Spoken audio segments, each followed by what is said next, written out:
High high বাসায় নিয়ে এসেছে গরুর মজক কীভাবে পরিষ্কার করবেন কীভাবে রান্না করবেন বুঝতে পারতেছেন না। আর নেই টেনশন, আমি নিয়ে এসেছি আপনাদের মাঝে আর একটা মজাদার এবং সহজ রেসিপি। হে গেছে আসসালামু আলাইকুম, আমি মাকে আশা করি আপনারা সব ভালো আছেন এবং আমি ভালো আছি। আজকে আমি আপনাদের মাঝে শেয়ার করব গরুর মগজ কীভাবে রান্না করতে হয়, চলেন দেখিনি। আর কীভাবে অবশ্যই পরিষ্কার করতে হয়, পরিষ্কার করাটা হচ্ছে আপনার মূল কাজ। কারণ গরুর মগজটা পরিষ্কার করে না নিলে অবশ্যই এটা খেতে ভালো লাগবে না।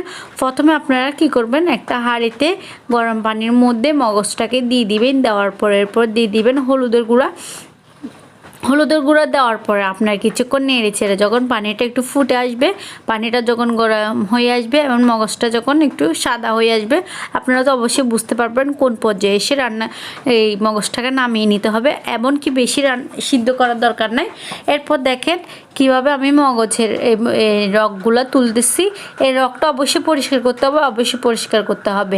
এগুলো আস্তে আস্তে করে এভাবে দেখেন, যখন আপনি সিদ্ধ করে নেবেন তখন এই রগটা অনায়াসে চলে আসবে। আমি আপনাদেরকে দেখাচ্ছি কিভাবে করতে হয়।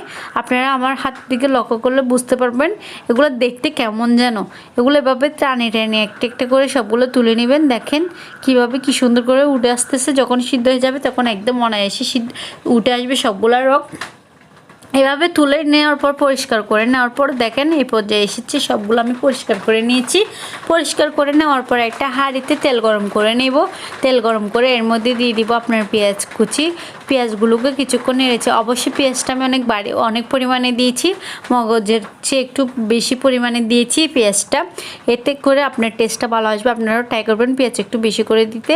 আমি দিয়ে দিলাম ফালি করে কাঁচামরিচ, এরপরে দিয়ে দিলাম টমেটো, তারপরে দিয়ে দিচ্ছি আপনার রসুন বাটা 1.5 চামচের মতো দিয়ে কিছুক্ষণ নেড়ে চেড়ে নিচ্ছি। নেড়ে চেড়ে নেওয়ার পর এরপর দিয়ে দিব আপনার সামান্য পরিমাণের আদা চামচ বা 1 চামচের মতো, যেটুকু পরিমাণ নেবে ওই অনুযায়ী আদা বাটা দিয়েছি।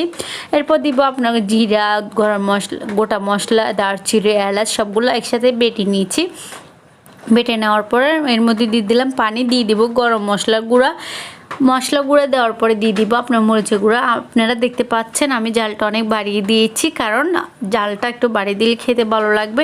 এরপর সামান্য পরিমাণে পানি দিয়ে কিছুক্ষণ মশলাটাকে কষিয়ে নিচ্ছি। এর মধ্যে আমি দিয়ে দিব আপনার হলুদের গুঁড়া, 1/2 চামচের মতো দিয়ে দিলাম হলুদের গুঁড়া।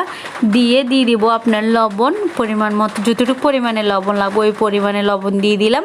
দেওয়ার পরে আপনার পরিষ্কার করে রাখা এখন মগজটা দিয়ে দিব।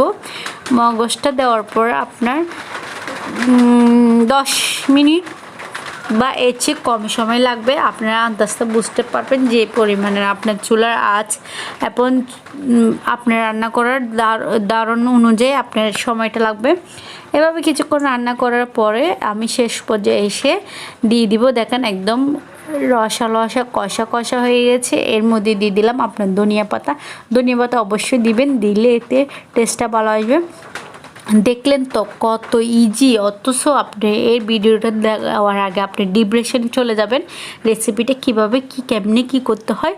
বাট আমার রেসিপি দেখার পর আপনারা একদম ইজিলি রেসিপিটা 2 মিনিট শর্টকাটে করে পারবেন। হাতে ছুটকি দিই নুডলস রাঁধতে লাগে 5 মিনিট, আপনারা মগজ রাঁধতে লাগবে 1 মিনিট। 1 মিনিটে সব সমাধান করে ফেলবেন।